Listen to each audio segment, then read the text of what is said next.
My thoughts on the trajectory of pickleball kind of change by the month. I see. Yeah. And so to me, the biggest question mark is Major League Pickleball, is the PPA Tour, are those mainstay spectator sports? Can the PPA Tour become the next PGA Tour?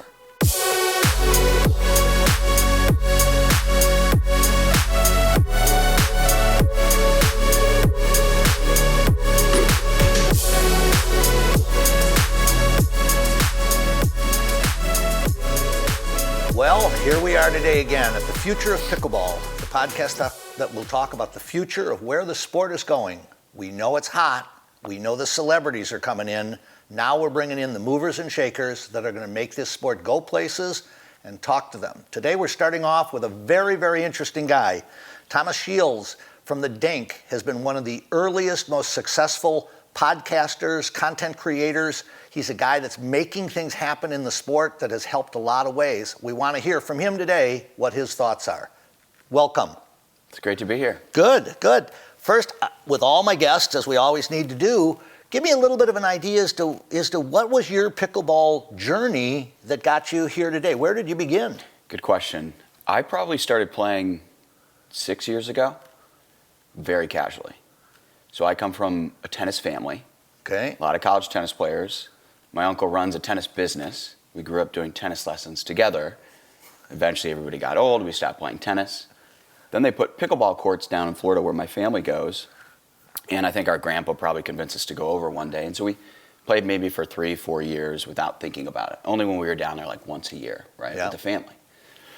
Eventually, somehow pickleball got its hooks into my dad. He built a court. And around that time, I was kind of thinking, I was working full time in New York. I was like, I'd like to start a business. Create something small on the side, see if I could flip it, see if I could do it, right? So I chose pickleball because it was proximate to me at the time. My family was getting really into it. I started playing, started writing about it, learning about the game, and fast forward 2 years, here we are. And, we like to think of ourselves as the ESPN of pickleball, but it just started as playing a game with my family when we were together once a year.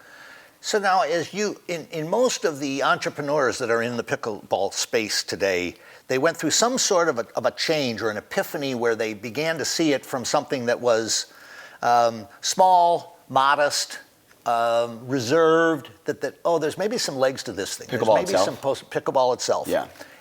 Have you had that moment? Or? Sure.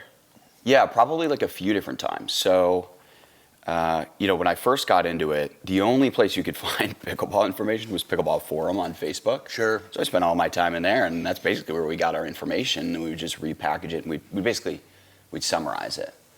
Then eventually, as we launched the newsletter, and we started to do some other things, we started to see more social media accounts pop up, more newsletters pop up, maybe more people blogging. So there was this slow build of momentum.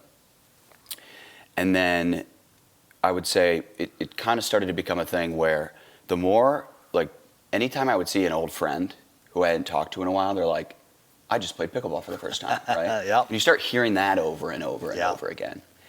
And then I would say, really what the PPA started to do, where they seem to start being recognized more and more by, I would say, formal media outlets.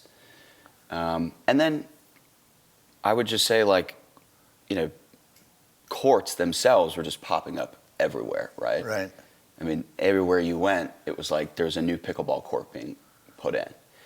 So that's different, all right? I think that was sort of the ground level wave, minus the PPA. And then we also started to see the more professional wave too, the recognition from an ESPN Sports Center putting a highlight up there, right? And now even more so with all the celebrities coming in, right? So I would say there's been 2 moments where I've seen pickleball has really created they've just sort of made a statement that, hey, we're a serious sport and we're here to stay. We're not a fad. Cool. And when I first got into the sport, I would say I definitely didn't think it was going to be that. I thought it would just be kind of like the all of grassroots us, thing all of for us that forever. came from tennis backgrounds, all thought it was going to be the fad. Absolutely. Yeah. And I think there's still people that say that. Fewer and fewer. To a degree, I think there could be some truth to that, right? Like there could be a little bit of a bubble with all the buzz that's happening right now. I mean, how long will pickleball dominate the headlines like it has? So even if it is successful, will it still be able to command the attention that it has recently with Kevin Durant, Tom Brady, all the list goes on, right? Well, I'll tell you, actually, part of the reason that I do this podcast is I personally spent 40 years in the sporting goods industry, and I worked with a tremendous number of the emerging sports that grew, expanded, blew up, and some of them blew away. Mm-hmm. I think that we're possibly going to have far more traction than anything that's ever happened because of this unique 8 to 80 demographic that we have a sport. I'm not a kid. I've got kids older than you are. I can play with my grandchildren and I can play well. So I think we've got some unique characteristics that I think we haven't even begun to bubble nest. I did want to ask you something. I want you to explain a little bit about what the Dink is and what you're doing currently. That'd be a good place to start, huh? Yeah. So I think of the Dink as a publication. So we publish a newsletter 3 times per week, and that's really for like the pickleball enthusiast. So instructional, the latest on the Pro Tour, any major headlines, and really just contextualizing it and adding a narrative. We have a fun voice. I think people really like that. Absolutely. They feel like they're our friend when they read it. Now we also have a blog that serves more like an ESPN, if you will, right? Where we're writing about the latest happenings. We're also doing instructional tips and stuff like that. But anything that we think is important that's happening within pickleball, we're going to do a deep dive, and we're going to throw something up on our website. Right? We also have our 2 podcasts. So we have PicklePod, which I hosted with Tyson Apostle. We're kind of thinking about, okay, what's the future of pickleball? I don't love to host a podcast myself, but we have a great listenership, and I think people liked it. So I think that'll come back in one form or another. And we have our second podcast, which is hosted by Adam Stone and Rob Nunnery, 2 veterans of the game. And that one has been growing pretty rapidly and really getting a lot of attention lately. So we're excited about that. And then beyond that, we just have all sorts of social media where we're publishing, 10 pieces of content on each channel a day, right? So Twitter, TikTok, Instagram, YouTube, you name it. And really it's just kind of like capturing the culture that is pickleball. And I think one of the things that I noticed when I came into the sport is there was no Instagram accounts. Today, it's like everybody's got a pickleball Instagram account. Yep. And that's just a testament to the passion and, again, that kind of like ground level growth, particularly in younger demographics. So I'm going to tell you guys, the Dink is where I get my information from.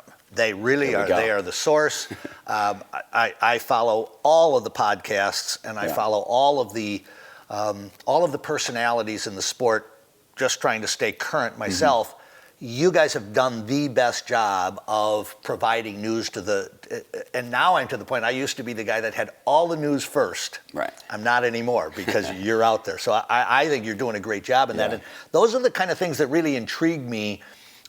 You're obviously of an age and where social media and this whole digital world, that's really the thing that I want to kind of explore a little bit, because I think that's what the big difference maker is. I have many friends of mine that are from long-term careers in sports and sports marketing and sports management, but that's different than the way things are today. Sure. And so that's really, so in those things, so you're really, the Dink is virtually a media group or a media company. Yeah. And so is there, as you're going forward, one of the things that I try and get my guests to kind of show their soul on a little bit, if you will, is 2 years down the road, 4 years down the road, you're so tapped and so connected in the PPA and the MLP, you're the spokesman at many of these events and these things, so you're really in the thick of it. What do you think is going to happen here in the next few years? For the Dink specifically? Well, or really, as for the Dink, let's do it first for the Dink, and then I'd like to talk about the sport in general. Yeah, for the Dink, we just want to continue to grow our audience and do exactly what we've been doing. That's pretty much the answer there. Cool. I think we're in a great position, and we're able to just kind of ride the wave and continue to tell the story of pickleball and be on top of it, like you said. And again, contextualize it so people can really wrap their head around it and digest it. Now, in the idea now, then, just to jump back to the idea of where the sport of pickleball, with the piece that you're playing in it is a big piece. Yeah. I know that because you've been so connected with so many of the pros, you've had an opportunity to interview endless numbers of them. You're working with the major players on MLP side and on the PPA side. Is there anything that you're gathering in that environment that kind of can forecast what things we might see in the future? No. I mean, I think like everybody has their opinion, and my thoughts on the trajectory of pickleball kind of change by the month. I see. Yeah. And so to me, the biggest question mark is Major League Pickleball, is the PPA Tour, are those mainstay spectator sports? Can the PPA Tour become the next PGA Tour? Yeah. Can Major League Pickleball become the next, Major League Baseball? Could you ever get to Major League? Maybe not, but could it? How far can it go toward that? And what do you see in that? So we're obviously a participation sport at the moment. What do you? Yeah, the biggest question mark is, does it have the appeal to draw viewership? Not only from pickleballers, because a certain percentage of people that play pickleball are going to tune in because they want to get better, they want to see what the pros are doing. Sure. But can you have the appeal of a PGA Tour where, and maybe PGA Tour isn't a great example, but maybe let's go to the NFL, for example. I would say 80% of the people that watch football have never played football. Sure. Right? There's something about it. They do a great job with the narratives. They have really compelling people. They have amazing athletes. And they put on a spectacle that brings in people from outside of football. Can pickleball do that? Mm-hmm. I think that's the biggest challenge. Yeah. And so really the problem they're solving for is viewership right now. Can they get people to tune in? And I think we'll see that really play out here over the next 5 years. Cool. Yeah. So that, and I think there are some of the other visionaries that I've talked to in the sport. We're in this distillation process yet, where we're still in the unknowns. And I've been involved in the sport pretty deeply for over a decade, and so I'm really kind of old school from the beginning. And in pickleball years, that's a century. That's a guy my age. But it's been interesting. Having come from a sports background, I was gravitated towards it, and having been a serious level tennis player for my entire life, was the inexpensive access. Is everything. I grew up in an environment where I didn't come from a lot of money, but I was very fortunate that I was able to be involved in tennis at a high level as a junior and a high level junior very early in my life, and then go on. Most kids don't get that opportunity. We can have that in pickleball.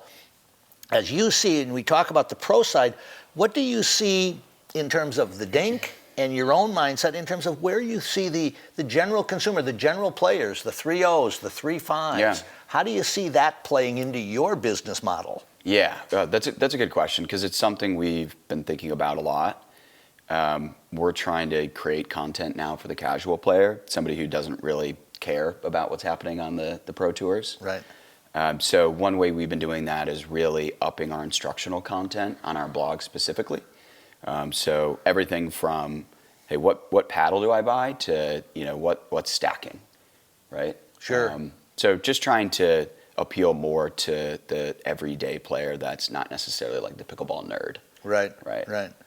Well, our pickleball nerdism is getting to be pretty distinctive. Yeah.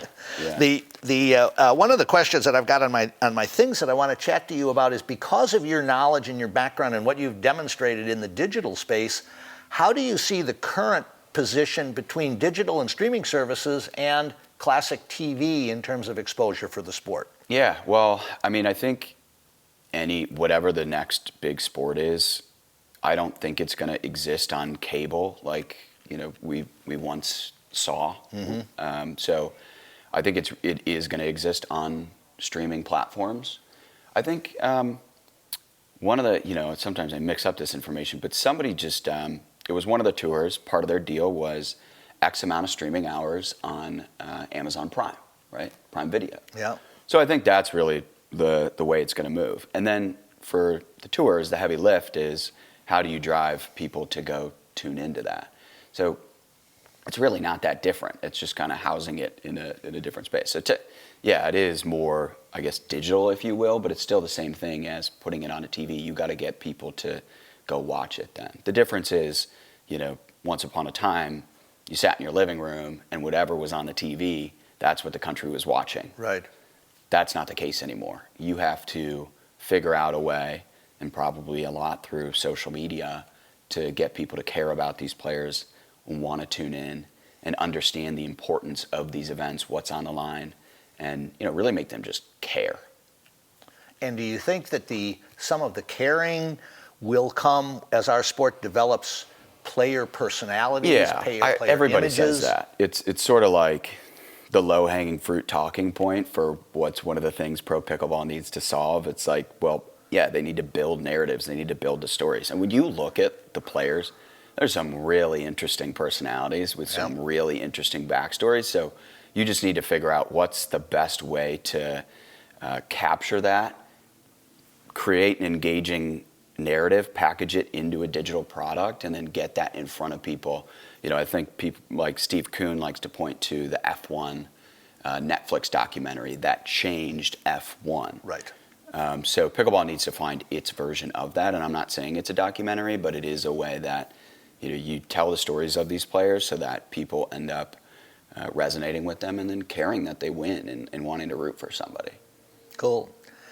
As a young executive in this space of pickleball right now today, if you could spin your little magic ball, what would you like to see you and your company doing? Where would you like to be 3 to 5 years from now? Well, we're going to be launching a couple different things. So we're going to be doing some instructional courses, and then we are going to be spinning up a pretty cool clothing brand I think will be interesting. Oh, really?